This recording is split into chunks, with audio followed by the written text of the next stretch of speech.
এরে আজান দিচ্ছে, নামাজটা পড়ে রে।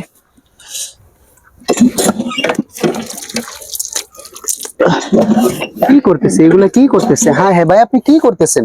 এটা কি অজু করতেছেন? অজু করার সঠিক নিয়ম আছে, সঠিক পদ্ধতি আছে। আপনি যদি সঠিক পদ্ধতিতে অজু না করেন তাহলে তো আপনার অজুই হবে না।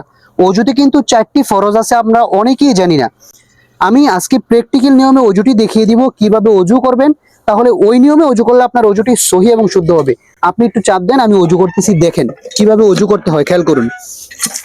প্রথমে আমরা বিসমিল্লাহ বলে নেব, বিসমিল্লাহির রহমানির রহিম। অতঃপর হাতের কবজি পর্যন্ত আমরা 3বার দৌত করব। 3বার দৌত করা শেষ। এখন আমরা হালকা পানি দিয়ে মেসওয়াক করে নিব। এই দেখেন 3বার মেসওয়াক করে নিতেছি।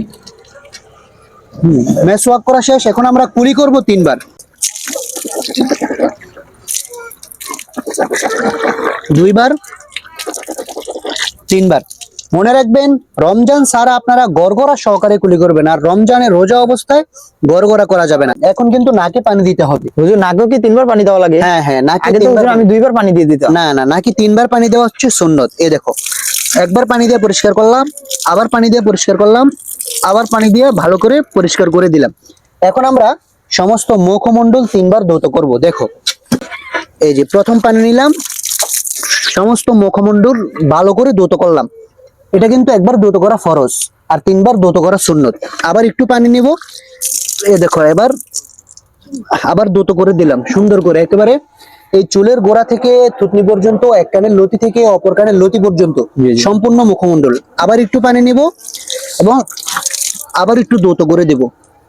তাহলে আমাদের 3বার ধৌত করা শেষ। আপনি ডান হাতটা ধৌত করবেন, তারপরে খেয়াল করুন বাম হাতটা ধৌত করবেন 3বার। এটি কিন্তু একবার ধৌত করা হচ্ছে ফরজ, 3বার ধৌত করা হচ্ছে সুন্নত।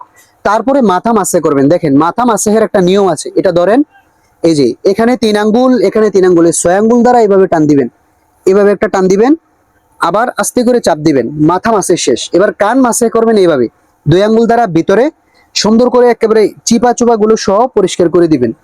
হ্যাঁ, তারপরে এই এতটুক উল্টা পৃষ্ঠা দিয়া গর্দানটা সুন্দর করে মাসে করতে হবে, এভাবে চাপ দিয়া দিবেন।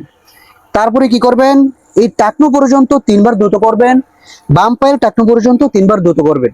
এইভাবে যদি আপনি অজু করেন, এবং অজু শেষে নবীজি বলেছেন, অজু শেষে যে ব্যক্তি কালিমাতু শাহাদা পড়বে তার আল্লাহ তাআলা জান্নাতের 8টি দরজা খুলে দিবে।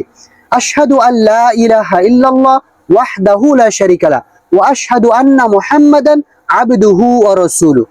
এইভাবে কালিমাতু শাহাদা পড়ে আপনি অজুটি সম্পূর্ণ করবেন, বুঝছেন?